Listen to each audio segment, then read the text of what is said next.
International రిలేషన్స్లో first topic వచ్చేసి India global piece maker. So రీసెంట్గా Ukraine వాళ్ళ కంట్రీలో పీస్ని మెయింటైన్ చేయడం కోసం ఒక సమ్మిట్ని తీసుకొని వచ్చింది. స్విట్జర్లాండ్లో ఇది జరిగింది. సో ఈ సమ్మిట్లో టైటిల్ వచ్చేసి పాత్ టు పీస్ సమ్మిట్ అనేసి తీసుకొని వచ్చింది. సో మన ఇండియా నుంచి ministry of external affairs secretary కూడా అటెండ్ అయినాడు. సో దీని మెయిన్ ఆబ్జెక్టివ్ ఏంటి అంటే యుక్రెయిన్లో పీస్ని మెయింటైన్ చేయడం దీని main objective. So next, why is global peace making in India's interest? So India global peace making ప్రాసెస్లో ఎక్కువ ఇన్వాల్వ్ అవుదాం అనుకుంటుంది. ఎందుకు అంటే రీజన్స్ చూద్దాం. ఫస్ట్ థింగ్, ఎస్పెషల్గా ఈ టైంలో ఈ మధ్యకాలంలో వార్స్ అనేవి పెరిగిపోయినాయి. రష్యా యుక్రెయిన్ వార్ కానీ, ఇజ్రాయెల్ ప్యాలెస్టైన్ వార్ కానీ, తైవాన్ కాన్ఫ్లిక్ట్ కానీ, ఇవన్నీ పెరిగిపోవడం వల్ల గ్లోబల్ లెవెల్లో ట్రేడ్ డిస్రప్షన్స్ అవుతున్నాయి. ఇన్ఫ్లేషన్ అనేది పెరిగిపోతుంది. స్పెషల్గా మనకి పెట్రోలియం ప్రైజెస్, మళ్ళా ఎడిబుల్ ఆయిల్ ప్రైజెస్ అనేవి పెరిగిపోయినాయి. మనము 2022-23 టైంలో బీభత్సంగా పెరిగిపోయినాయి. So energy crisis, food insecurity, supply చైన్ల డిస్రప్షన్స్ ఇవన్నీ అవ్వడం స్టార్ట్ అయినాయి. సో గ్లోబల్ లెవెల్లో ఇంపాక్ట్ పడుతుంది. అండ్ ఇంకొకటి, ఇండియా డెవలప్డ్ ఎకనామీ లాగా 2047 వరకు అవుదామని ఒక టార్గెట్ పెట్టుకుంది. సో ఇట్లా కాన్స్టెంట్గా వార్ అవ్వడం వల్ల ఈ విజన్కి కొంచెం దూరం అయ్యే ఛాన్సెస్ ఉంటాయి. సో అందుకు ఇండియా పీస్ మేకర్ లాగా పనిచేద్దామని అనుకుంటుంది. Next, United nations security council, దీని మెయిన్ ఎయిమే గ్లోబల్ లెవెల్లో పీస్ని మెయింటైన్ చేయడం. దీంట్లో మెయిన్గా 5 పర్మనెంట్ మెంబర్స్ ఉన్నారు. ఆ 5 పర్మనెంట్ మెంబర్స్ వచ్చేసి చైనా, ఫ్రాన్స్, రష్యా, యూకే, ఇంకా US. So Russia Ukraine war అవుతుంది. యుఎన్ఎస్సి పీస్ని మెయింటైన్ చేయాలి. యుఎన్ఎస్సిలో 5 పర్మనెంట్ మెంబర్స్లో రష్యా ఒకటి. So Russia against Russia Ukraine war వెళ్ళలేదు కదా. సో రష్యా అసలు సపోర్ట్ చేయదు. సో అది 5 పర్మనెంట్లో ఒకటి. అండ్ ఇంకొకటి China Russia friend. So China ఇంకా రష్యా వీళ్ళిద్దరూ ఏమైనా పీస్ ఎస్టాబ్లిష్ చేద్దామన్నా కానీ చేయనియరు. సో ఈ పర్మనెంట్ మెంబర్స్ వల్ల యుఎన్ఎస్సి దాని క్రెడిబిలిటీ అనేది కోల్పోయింది. సో దీనివల్ల గ్లోబల్ కాన్ఫ్లిక్ట్స్ అవుతున్నా కానీ యుఎన్ఎస్సికి ఆ పవర్ ఉన్నా కానీ పర్మనెంట్ మెంబర్స్ వల్ల ఏం చేయలేకపోయింది. సో దీని అకౌంటబిలిటీ ఇంకా క్రెడిబిలిటీ అనేది కోల్పోయింది. సో దానివల్ల ఇండియా ఇన్వాల్వ్ అవుదాం అనుకుంటుంది.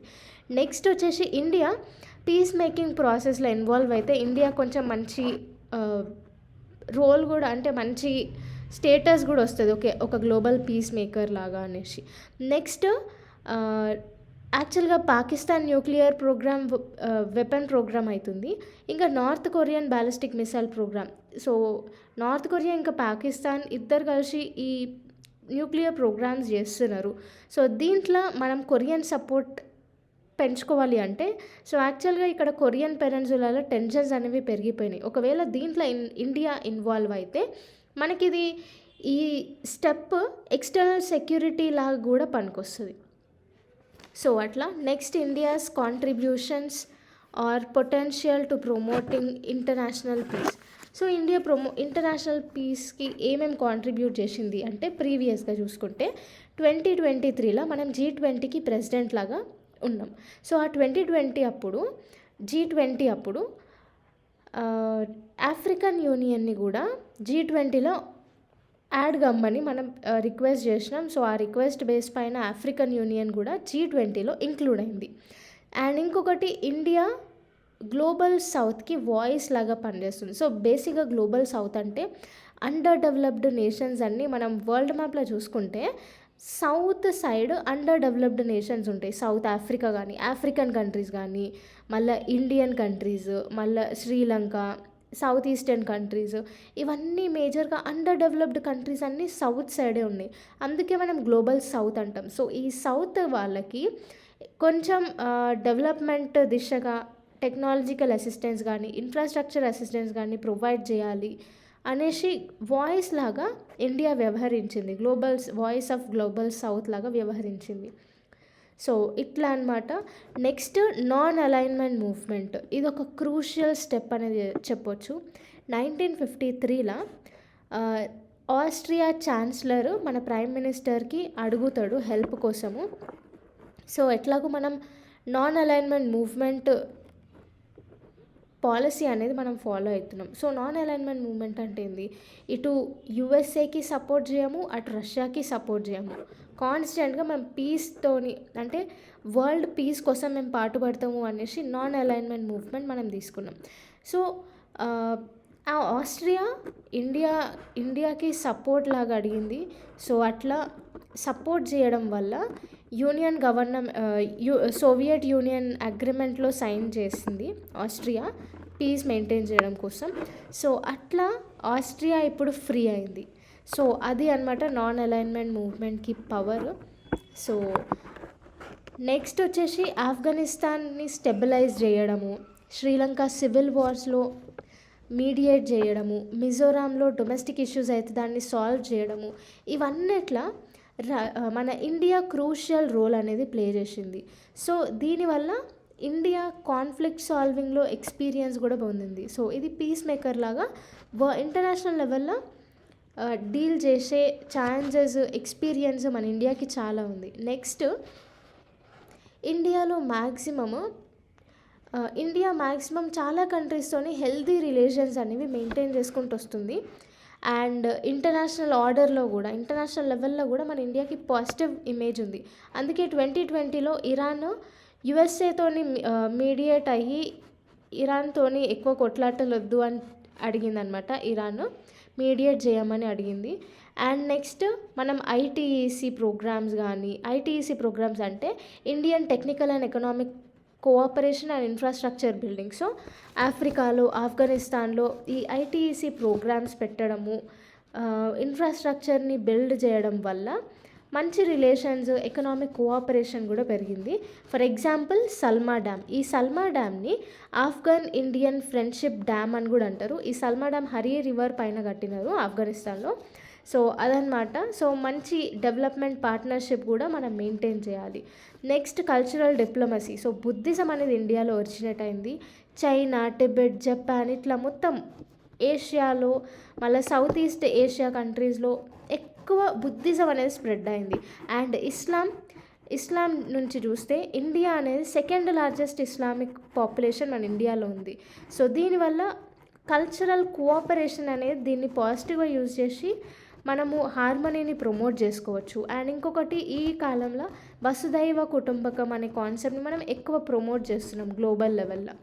అండ్ పవర్ఫుల్ కంట్రీస్తోని మనం మంచి రిలేషన్స్ మెయింటైన్ చేస్తున్నాం. రష్యాతో కానీ, యుఎస్ఏతో కానీ, ఇజ్రాయెల్, ఇరాన్, జపాన్తోని మనం మంచిగా రిలేషన్స్ మెయింటైన్ చేస్తున్నాం కాబట్టి గ్లోబల్గా కూడా ఇన్ఫ్లుయెన్స్ చేసే ఛాన్సెస్ ఉన్నాయి.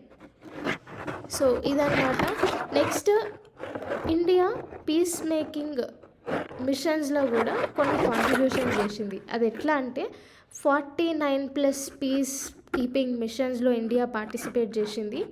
ప్రజెంట్ ఇప్పుడు 9 కంట్రీస్లో పీస్ మేకింగ్ మిషన్స్లో పార్టిసిపేట్ చేసింది. అందులో ఒకటి UN disengagement observer force Golan. ఈ గోలాన్ అనేది సౌత్ వెస్ట్ ఆఫ్ సైరియాలో ఉంది ఈ country. Next UN interim force in Lebanon. So ఈ లెబానన్ వచ్చేసి వెస్ట్ ఏషియా కంట్రీ అనమాట.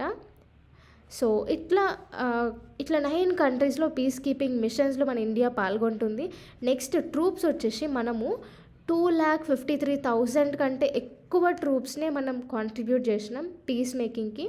సో అంటే ఏంది, మన country one of the largest troop contributor peace మేకింగ్లో. నెక్స్ట్ ఫస్ట్ టైం మన ఇండియానే ఫస్ట్ కంట్రీ, మొత్తం 2007లో ఫస్ట్ ఉమెన్ కంటింజెంట్ని మనం లాంచ్ చేసినాం యుఎన్ మిషన్ ఇన్ లైబీరియాలో. సో లైబీరియా అనేది వెస్ట్ ఆఫ్రికన్ కంట్రీ. ఓకే.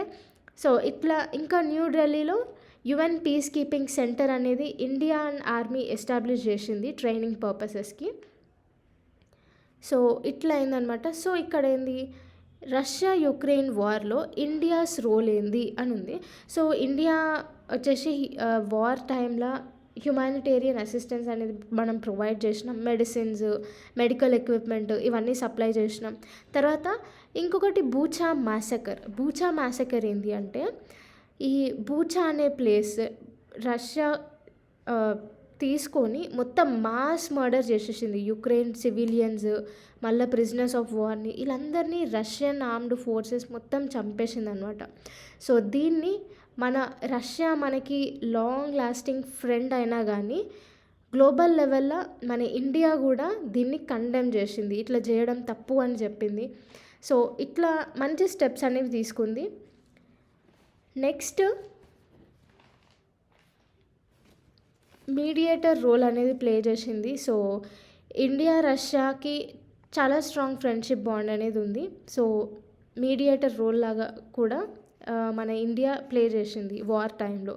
తర్వాత next barriers to India's leadership in global peace making efforts. So ఇదేంటి అంటే మనకి ఉన్న బ్యారియర్స్ ఏంది, ఇండియా అంత సిగ్నిఫికెంట్గా పీస్ మేకింగ్ ప్రాసెస్లో ఎందుకు ఇన్వాల్వ్ అవ్వలేకపోతుంది అంటే దానికి ఫస్ట్ రీజన్ వచ్చేసి మన దగ్గరనే ఎక్కువ లొల్లిలు అవుతున్నాయి. పాకిస్తాన్తోని ఇష్యూ, చైనా బార్డర్ ఇష్యూస్, ఇవన్నిటి వల్ల మనం ఇంటర్నేషనల్ లెవెల్లో న్యూట్రల్గా ఉండే ఛాన్సెస్ లేవు. సో చైనాకి అగెయిన్స్ట్గానే ఉంటాం, పాకిస్తాన్కి అగెయిన్స్ట్గానే ఉంటాం. సో మనం న్యూట్రల్గా ఉండాలంటే చాలా కష్టం. సో ఇంపార్షియల్గా ఉండాలి. అండ్ నెక్స్ట్ డొమెస్టిక్ ఛాలెంజెసే మనకి ఎక్కువ ఉన్నాయి. ఏంటి అంటే మన ఇండియా లోపలనే political instability, internet shut downs చాలా ఉన్నాయి. నార్త్ ఈస్టర్న్ స్టేట్స్లో హ్యూమన్ రైట్స్ వయలేషన్ అనేది అవుతుంది. సో మణిపూర్ స్టేట్లో హ్యూమన్ రైట్స్ వయలేషన్ అనేది విపరీతంగా పెరిగిపోయింది. ఎట్లా అంటే యునైటెడ్ నేషన్సే అగెయిన్స్ట్గా మాట్లాడింది. ఎంత వీలైతే అంత తొందరగా ఈ హ్యూమన్ రైట్ వయలేషన్ని ఆపండి అని చెప్పింది ఇండియాకి. సో ఇట్లా డొమెస్టిక్ ఛాలెంజెసే మనకి ఎక్కువ ఉన్నాయి. నెక్స్ట్ పావర్టీ, ఇన్ఫ్రాస్ట్రక్చర్ లోపాలు చాలా ఉన్నాయి. అండ్ ఇంకొకటి ఏంది, మనం క్వాడ్ చిన్న చిన్న గ్రూప్స్లో పార్టిసిపేట్ అవుతున్నాం. నాన్ అలైన్మెంట్ మూవ్మెంట్ అనేది ఒక మంచి స్టెప్. కానీ మనం క్వాడ్ ఇట్లాంటివి మనకి సెక్యూరిటీ కోసం చిన్న చిన్న గ్రూప్స్లో మనం పార్టిసిపేట్ చేస్తున్నాం. ఫర్ ఎగ్జాంపుల్ క్వాడ్లో అంటే మనం యుఎస్ఏతోని, జపాన్తోని, ఆస్ట్రేలియాతోని మనం ఒక గ్రూప్ లాగా 4 కంట్రీస్ గ్రూప్ లాగా ఫామ్ అయ్యి ఇండో పసిఫిక్ రీజియన్ని ప్రొటెక్ట్ చేయడం కోసం ఫామ్ అయినామన్నమాట. కాకపోతే ఇదేంది మేజర్గా వెస్టర్న్ ఇంట్రెస్ట్ని ప్రమోట్ చేసేటట్టే ఈ క్వాడ్ గ్రూపింగ్ ఉంది. సో యుఎస్ఏ మనతో ఉందంటే యుఎస్ఏకి శత్రువు రష్యా. సో రష్యా ఇంకా ఇండియాకి అగెయిన్స్ట్ అంటే చైనా. సో రష్యా, చైనా ఇంకా పాకిస్తాన్ ఈ కంట్రీస్ ఎక్కువ స్ట్రాంగ్, వాళ్ళ బాండింగ్ ఎక్కువ అయ్యి గ్లోబల్ లెవెల్లో కాన్ఫ్లిక్ట్స్ అవుతాయి. సో మనము రష్యాతో మంచి రిలేషన్స్ మెయింటైన్ చేయాలి, చైనాతో కూడా మంచి రిలేషన్స్ మెయింటైన్ చేయాలి. సో అట్లా అంటే మనం ఇట్లాంటి చిన్న చిన్న జియోపొలిటికల్ అలైన్మెంట్స్ కొంచెం జాగ్రత్తగా చూసి ఇన్వాల్వ్ కావాలి. సో ఇట్లా గ్లోబల్ కాన్ఫ్లిక్ట్స్ పెరగకుండా చూసుకోవాలి. తర్వాత నెక్స్ట్ మన ఇండియన్ డిప్లొమాటిక్ నెట్వర్క్ అనేది చాలా అంత లేదు మనకి నెట్వర్క్ యూకే, యుఎస్తో కంపేర్ చేస్తే. అండ్ మనము ఎకనామిక్గా ట్రేడ్ పరంగా అంత స్ట్రాంగ్ లేము కాబట్టి గ్లోబల్ లెవెల్లో ఇన్ఫ్లుయెన్స్ అంత చేయలేము. మనం పవర్ఫుల్ అయితేనే గ్లోబల్ లెవెల్లో ఇన్ఫ్లుయెన్స్ చేయడానికి ఫుల్ పవర్స్ అనేవి మనకు ఉంటాయి. Next passive involvement. మనము రష్యా యుక్రెయిన్ వార్లో ఇండైరెక్ట్గా ఇన్వాల్వ్ అయినాం. చైనా అయితే direct set of principles for ending the conflict in Ukraine అనే ప్రిన్సిపల్స్ని డైరెక్ట్ తీసుకొని వచ్చింది. కానీ మనము ఇండైరెక్ట్గా ఇన్వాల్వ్ అయినాం. సో డైరెక్ట్గా ఇన్వాల్వ్ అయ్యే కెపాసిటీని మనం పెంచుకోవాలి. నెక్స్ట్ వే ఫార్వర్డ్ వచ్చేసి మనం అన్ని కంట్రీస్తోని న్యూట్రల్గా ఉండాలి. స్పెషల్గా like minded countries like south Africa, Brazil, ఇంకా వెస్టర్న్ పీస్ మేకర్స్ అయిన స్విట్జర్లాండ్, నార్వేతోని మంచి పార్ట్నర్షిప్ని డెవలప్ చేస్తూ కోఆపరేటివ్ ఇనిషియేటివ్స్ అనేవి తీసుకురావాలి. నార్వే పీస్ యూనిట్ అనేది ఉండే పీస్ని ఎస్టాబ్లిష్ చేయడం కోసం. సో ఈ నార్వే పీస్ యూనిట్ లాగా మనం కూడా పీస్ టీమ్స్ అనేవి మినిస్ట్రీ ఆఫ్ ఎక్స్టర్నల్ అఫైర్స్ కింద ఫామ్ చేసి గ్లోబల్ కాన్ఫ్లిక్ట్స్ ఏవైతే ఉంటాయో అవన్నిటిని స్టడీ చేసి స్ట్రాటజీస్ని తీసుకురావాలి. దానికి ఎట్లా సాల్వ్ చేయాలనే స్ట్రాటజీస్ని తీసుకురావాలి. మన ఇంటర్నల్ ఇండియాలో కూడా కాన్ఫ్లిక్ట్స్ ఏమైనా ఉంటే అవన్నిటిని కూడా కాకుండా ఒకవేళ అయితే సాల్వ్ చేసేటట్టు మన ఇండియా ఉండాలి. సో నెక్స్ట్ వచ్చేసి మనమా డిక్లరేషన్ ఏంటి అంటే ప్యాలెస్టైన్ టెరిటరీలో పీస్ కీపర్స్ ఉండాలి అనేసి అరబ్ లీగ్ ఈ డిక్లరేషన్‌ని అడాప్ట్ చేసుకుంది. సో, అరబ్ లీగ్ అనేది 1945 స్టార్ట్ అయింది. సో, ఇజ్రాయెల్ పాలెస్టైన్ వార్ అయితేనే ఉంది గదా! అది ఎప్పటినుంచో అయితుంది. సో, ఈ పాలెస్టైన్ అనే ఏరియాల పీస్ కీపర్స్‌ని పెడితే కొంచెం పీస్‌ఫుల్ ఎన్విరాన్మెంట్ ఉంటది ఆ ప్లేస్‌ల. హ్యూమన్ రైట్స్ వయలేషన్ గాకుండా ఉంటది అనేసి ఈ డిక్లరేషన్ తీసుకొనొచ్చినారు.